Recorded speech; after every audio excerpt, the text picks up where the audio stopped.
Sou o João Ricardo Kozak,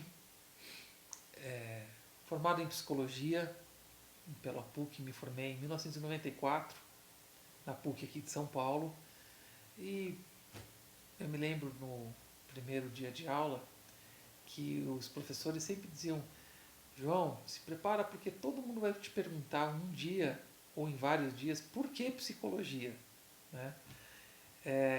E aqui acho que é mais um momento especial para eu poder dizer o porquê psicologia.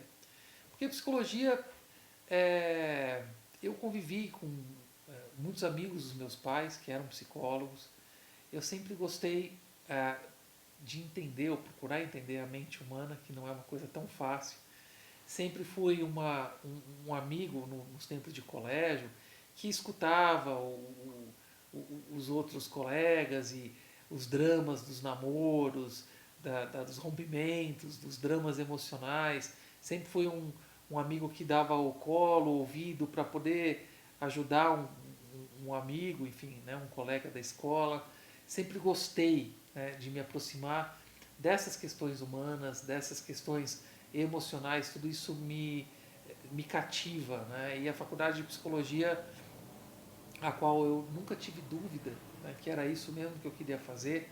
É, eu também não me furto em dizer que foram os melhores 5 anos da minha vida, os 5 anos de PUC. Foi tão tocante para mim, foi tão forte, foi uma relação tão visceral com a faculdade que eu fiquei bem uns 2, 3 anos sem nem passar perto da faculdade, de tanta dor que me dava o afastamento da instituição. Depois fui, né, pelos caminhos profissionais, fiz mestrado na área de educação no Mackenzie, fiz algumas pós-graduações na área clínica, na área do esporte. É, Recentemente recebi um convite para fazer um doutorado na área da educação física, que é um complemento muito importante para quem trabalha com psicologia do esporte, entender de psicologia, entender bastante de esporte e de movimento físico, né? E estou para defender o meu doutorado dentro de pouco tempo, onde eu vou abordar os fatores relacionados entre concentração e ansiedade para adolescentes tenistas, né, tenistas de base, categorias juvenis. Eu publiquei alguns livros ao longo da minha caminhada, na minha jornada profissional. O primeiro deles foi bem interessante, não tem nada a ver com esporte. O livro se chama Relações Virtuais, o lado humano da comunicação eletrônica. Sempre o humano teve presente dentro das minhas análises, né? Talvez pela origem filosófica e muito por aquilo que eu vivi, pelas minhas convicções e pelo que a PUC me ajudou a enxergar dentro do curso de graduação em psicologia. Então, Relações Virtuais, que foi lançado pela editora Vozes, é, foi uma coisa bastante bacana. Eu conheci virtualmente, antes de existir a internet, existiam redes que se chamavam BBS, que era Bulletin Board System, que eram redes, pequenas redes que eram montadas em residências com vários computadores e a gente discava usando a linha telefônica. Aí tomava bronca de pai, de mãe, porque a linha ficava ocupada, porque o fax modem telefonava e a gente ficava conectado. E aí tinha o chat, o bate-papo, tinha os diretórios com arquivos, com joguinhos e tal. Eram as BBS. E eu conheci uma designer, uma web designer na época, a Leia Stort, uma querida amiga até hoje. Isso foi em 1995, então estamos aí há 20 anos do meu primeiro livro. O tempo passa rápido. E dentro da elaboração desse livro, a Leia me convidou porque ela tinha um compêndio de bate-papos imenso. Ela tinha assim mais de 300 páginas de bate-papos que ela ia gravando. Ela entrava com alias, que eram os nomes, né, que as pessoas, a Pantera, a Tigresa, a Professora, e ela ia, né, conversando com as pessoas dentro desses personagens, e ela me convidou para fazer análise desses bate-papos. E aí eu montei todas essas análises e a gente publicou, foi meu primeiro livro em 1995. Depois, em 2002, eu publiquei um livro que ficou no forno bem uns 3 anos, que se chama Com a Cabeça na Ponta da Chuteira, como a psicologia do esporte entra em campo a favor do atleta, pela editora Ana Blume.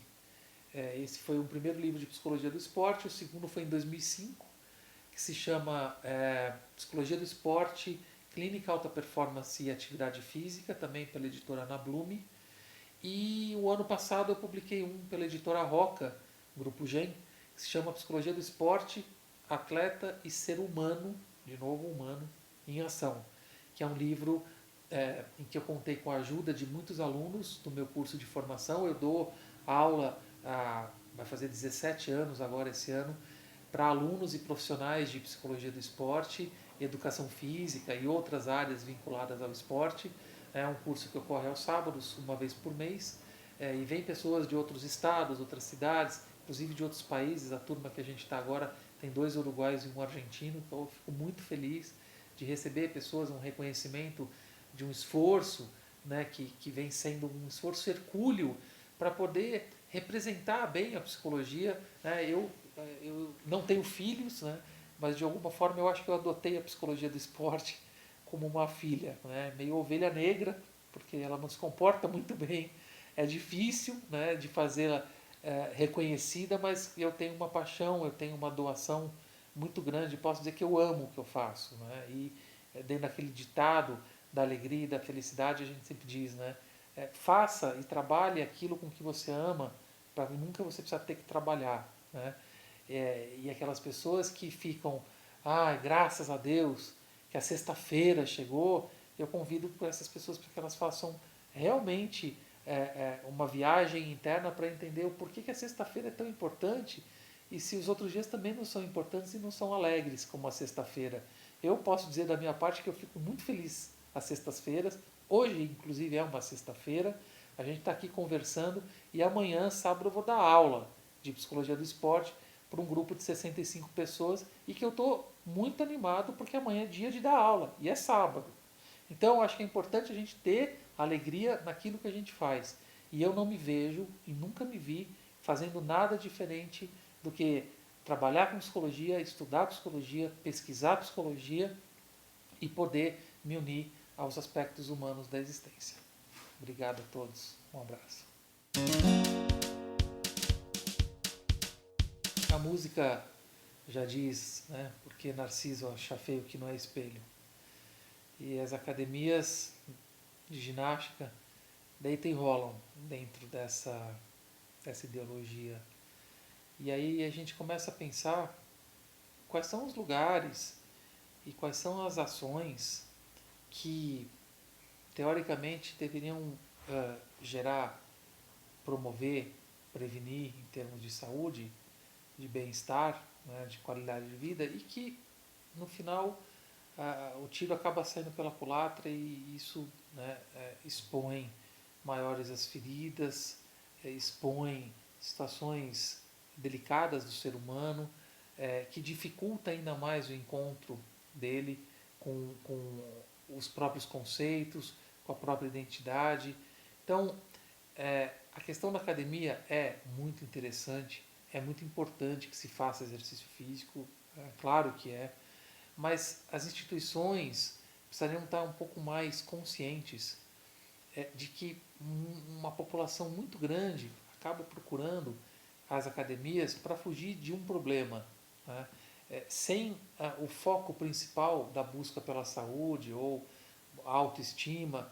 Muitas vezes existe o que a gente chama na psicologia de um mecanismo de compensação, em que a pessoa sai de uma crise ou tenta sair de uma crise promovendo uma outra. Né? Claro, o dono da academia ele está preocupado no final do mês, normalmente, claro, como uma instituição, né? Em que entre mais alunos do que saia. E a academia feche com lucro. Agora, há uma responsabilidade social.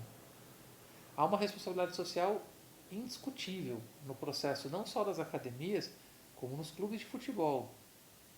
Os clubes de futebol que recebem crianças do Brasil todo, muitas vezes lá do interior, do norte, do nordeste, crianças que não têm pai, que vêm aqui para o sul, sudeste, tentando uma vida, buscando e correndo atrás do próprio sonho.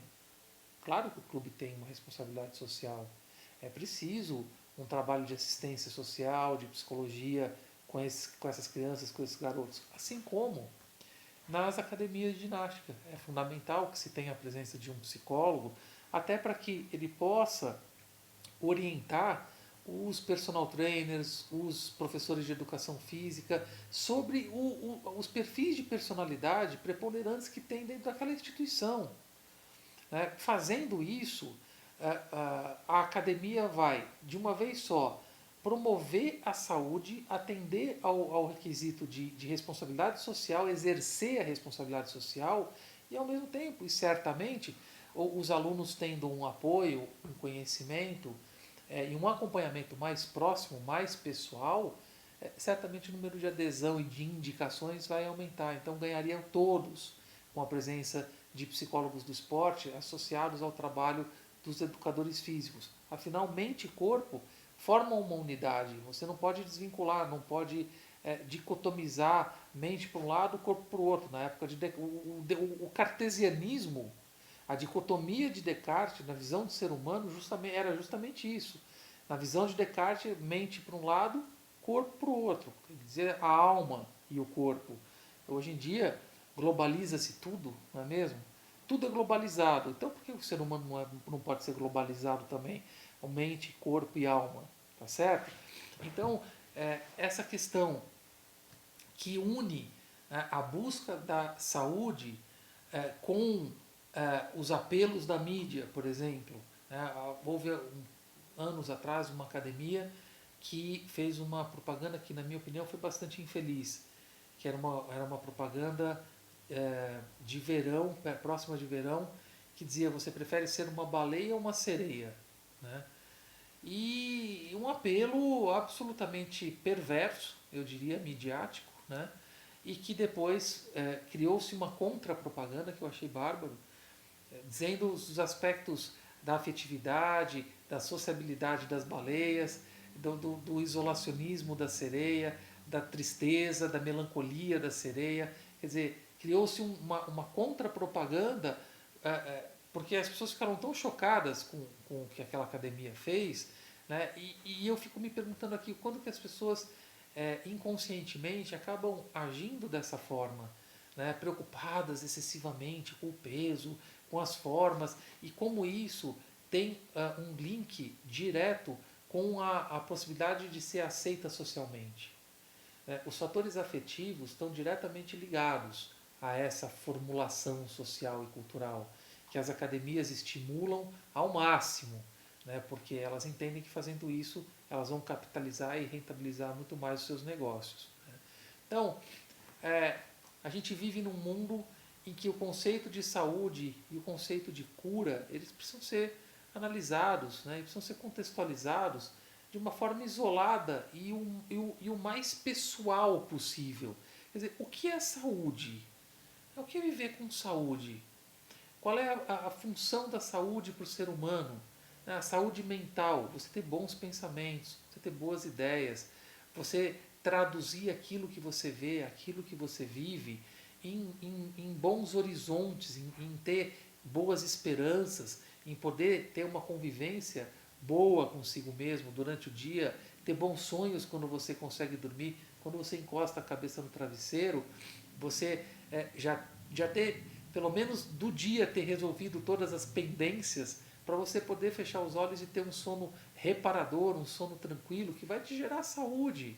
Você ter uma boa alimentação, você conviver com pessoas que possam te agregar e que você possa agregar algo, que você possa compartilhar coisas boas com as pessoas, que você procure gostar de uma atividade física. Tem muita gente que não gosta de academia, fala que é chato, que não é ratinho de laboratório para ficar correndo em esteira. Tudo bem, tem parque, tem bicicleta, tem praça, tem praia, tem tantas outras, tem tantas modalidades esportivas, alguma delas há de ser o seu número. Mas para isso eu preciso tentar, eu preciso sair da zona de conforto. A questão da saúde está muito vinculada à questão da zona de conforto. As pessoas não querem fazer nada e querem ter saúde. Não cai do céu. Tem que fazer alguma coisa para ter saúde, senão a gente vai cair naquele outro conceito que é a questão de cura. O que é cura? Se a gente for pensar em cura, a gente pensa em doença. Curar o quê? Eu, hoje em dia, com 23 anos de trabalho clínico com atletas e não atletas, entendo que cura, efetivamente, ela não existe. Eu entendo que cura é um processo contínuo e deve ser contínuo da busca do ser humano por si mesmo. Ele se curar dos convites que são feitos cotidianamente para que ele se desloque de si mesmo, que se desloque do próprio eixo, para que ele se afaste da sua essência. E disso não vamos nos curar nunca, porque os apelos são constantes e a gente precisa vigiar a nossa estadia dentro de nós mesmos, né, para que a gente não adoeça. Né? E a questão da cura é uma cura cotidiana. Eu penso numa cura cotidiana. A gente precisa curar de uma notícia horrorosa. Uma não, basta ligar qualquer telejornal televisivo que só tem catástrofe. E a gente vai dormir com aquilo no coração e na cabeça. A gente tem que se curar daquilo. Se a gente não se cura daquilo, no dia seguinte a gente vai adoecer um pouco mais.